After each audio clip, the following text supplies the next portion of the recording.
ഇന്ന് നമുക്കിവിടെ വളരെ എളുപ്പത്തിൽ ഒരു വെള്ളരിക്ക പച്ചടി എങ്ങനെയാണ് തയ്യാറാക്കി എടുക്കുന്നതെന്ന് നോക്കാം. അതിലേക്കായി ഒരു വെള്ളരിക്ക ചെറുതായി കൊത്തി എരിഞ്ഞ് നമുക്ക് മാറ്റി വെക്കണം. പിന്നെ അതിലേക്ക് അരയ്ക്കാനായി കുറച്ച് തേങ്ങയും കുറച്ച് പച്ചമുളകും പിന്നെ ഒരു സ്പൂൺ കടുകും ചേർത്ത് നന്നായി അരച്ച് മാറ്റി വെക്കണം. കൊത്തി എരിഞ്ഞ വെള്ളരിക്ക അടുപ്പത്ത് വെച്ച് ചെറുതീയിൽ കുറച്ച് വെള്ളവും കുറച്ച് ഉപ്പും പാകത്തിന് ഉപ്പും ചേർത്ത് നമുക്ക് ചെറുതായി ഒന്ന് ആവി കയറ്റണം. അധികം വെന്ത് പോകരുത്. വെള്ളരിക്ക പച്ചടി പാകത്തിന് പുളിയുള്ള തൈരും പിന്നെ അരച്ചതും ചേർത്ത് നമുക്ക് ചെറിയ തീയിൽ ഒരു 2 മിനിറ്റ് ഒന്ന് വേവിച്ചെടുക്കണം. തിളയ്ക്കാൻ പാടില്ല. തിളച്ചു കഴിഞ്ഞാൽ പച്ചടിയുടെ ടേസ്റ്റ് മാറും.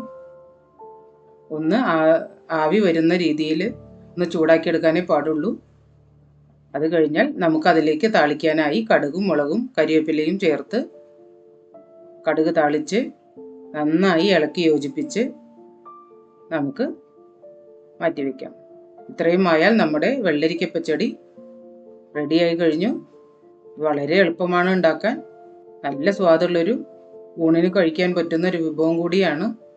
ഇനി അതിലേക്ക് ഒരു തണ്ട് കരിവേപ്പിലയും ഇട്ട് കൊടുത്ത് നമുക്ക് അടച്ചു വെച്ചാൽ നമ്മുടെ പച്ചടി റെഡിയായി കഴിഞ്ഞു. എല്ലാവരും തീർച്ചയായിട്ടും ഉണ്ടാക്കി നോക്കുക. എല്ലാവർക്കും ഇഷ്ടപ്പെടും. ചാനൽ ഇഷ്ടപ്പെട്ടാൽ എല്ലാവരും സബ്സ്ക്രൈബ് ചെയ്യുക, ഷെയർ ചെയ്യുക, കമൻറ്റ് ചെയ്യുക. നന്ദി, നമസ്കാരം.